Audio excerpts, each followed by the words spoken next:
Hello दोस्तों, आइए हम देखते हैं इस क्वेश्चन को कैसे सॉल्व करेंगे। ये दिया find the value of k in a given equation, it has no solution, यानी नो सॉल्यूशन क्या है। और हमें वैल्यू क्या करना है, x और y का यहाँ पे नहीं निकालना, हमें क्या करना है, वैल्यू k का निकालना है। और यहाँ पे तीन वेरिएबल x y और k तीन वेरिएबल है। तो यहाँ पे तो जो हम नॉर्मल x का वैल्यू निकाल के y में पुट कर देते थे, ये सब्स्टिट्यूशन में इलिमिनेशन, ये तो नहीं लगना है यहाँ पे, ये नहीं लगेगा। यहाँ पे हम क्या लगाएंगे, एक जो आता है केस होता है जैसे a1/a2 is equal to not equal to b1/b2, उसमें क्या होता है a1 ओनली सॉल्यूशन होता है और जो ग्राफ बनता है वो इंटरसेक्टिंग होता है। दूसरा जो होता है a1/a2 is equal to b1/b2 not equal to c1/c2, उसमें जो है ग्राफ पैरेलल बनता है और नो सॉल्यूशन होता है। तो उस कंडीशन को अप्लाई करेंगे, हमें क्या करना है, यहाँ से k का वैल्यू निकालना है। तो सबसे पहले हम क्या करेंगे, हमारे पास जो सिस्टम है हम उस सिस्टम को सॉल्व कर देंगे। ये हमारे पास क्या है, दो इक्वेशन है। एक तो हमारे पास क्या है 3x minus 4y plus 7 is equal to क्या है, ये 0 है। दूसरा है kx plus 3y plus minus 5 is equal to 0 है। ठीक है, तो हमें जो जनरल इक्वेशन जो होता है, जनरल इक्वेशन जो होता है हमारे पास x,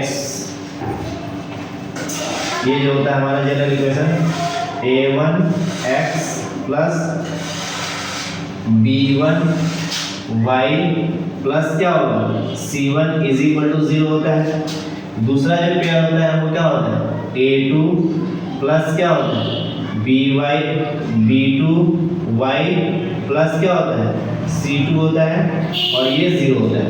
तो ये a1 b1 ये क्या है, तो ये जो आगे जो कोएफिशिएंट है ये होता है x का जो कोएफिशिएंट उसको हम a बोलते हैं, इस x का जो कोएफिशिएंट होता है उसको a 2 है, यानी a का वैल्यू 2 है, तो इसको a1 बोल देंगे, इसको a2 बोल देंगे।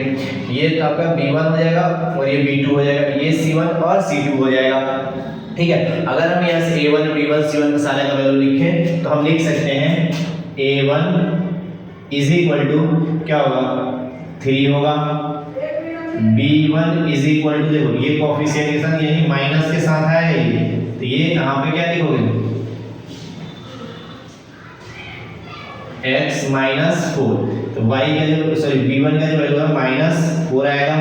c का जो वैल्यू होगा c1 का जो वैल्यू होगा, c1 का वैल्यू कितना होगा 7 होगा। ठीक है, और उसके बाद a2 का जो वैल्यू होगा वो क्या होगा,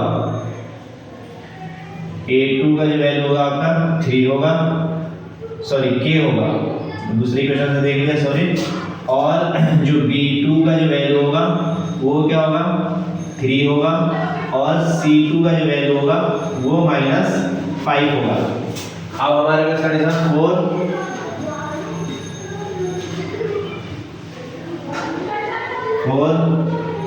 नो इज सॉल्यूशन। तो 4 नो सॉल्यूशन के लिए कंडीशन क्या होता है हमारे पास, ये जो 4 नो सॉल्यूशन के लिए जो होता है हमारे पास होता है a1 में a2 is equal to b1 में b2 not equal to c1 में c2।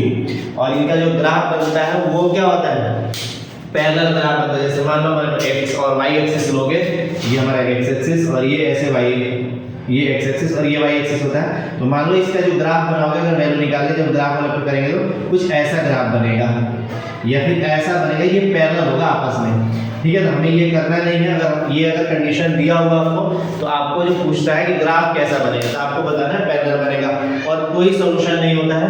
तो हमें यहाँ से क्या करना है, इस k का वैल्यू निकालना है कि यहाँ पे जो k है x का जो कोएफिशिएंट है वो क्या आएगा। तो फिर सबका वैल्यू पता है, यही पे हम पुट करते हैं।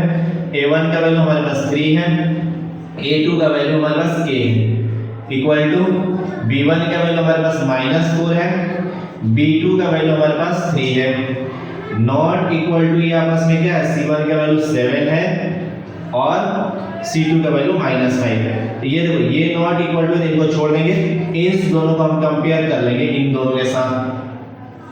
ठीक है, इन दोनों को हम क्या करेंगे कंपेयर करेंगे। तो यहाँ पे लिखोगे, तो यहाँ पे क्या लिख लोगे 3k प्लस क्या होगा -4/3, यानी ये 3/k इसके बराबर होगा। और इसके नॉट इक्वल टू में भी करोगे तो k का जो वैल्यू होगा नॉट इक्वल आएगा, तो भी हम निकाल के दिखा दें। इससे करोगे तो इसमें करोगे क्रॉस मल्टीप्लिकेशन, इसमें इधर क्रॉस मल्टीप्लिकेशन, इसको इधर क्रॉस मल्टीप्लिकेशन, तो k से इसमें करोगे तो -4k आएगा इज इक्वल टू ये 3 जा कितना जाएगा 9 हो जाएगा।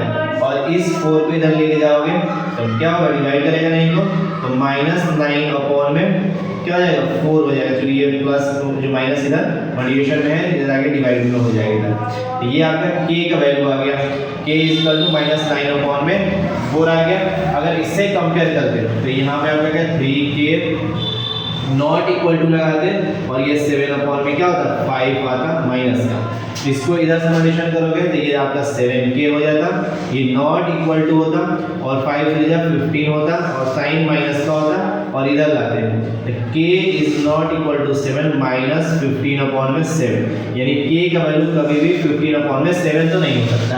इसका मतलब ये हुआ तो हमारा आंसर जो होगा ऑप्शन अगर दिया होगा तो ऑप्शन में ये होगा। अगर सॉल्यूशन करना है ऐसे प्रॉपर वे में तो ये होगा k इक्वल टू -9/4 होगा। ठीक है, तो ये हमारे क्या होगा सॉल्यूशन होगा। अगर आपको वीडियो पसंद आता है तो लाइक शेयर सब्सक्राइब जरूर करिए। फिर मिलते हैं नेक्स्ट वीडियो में। Thank you.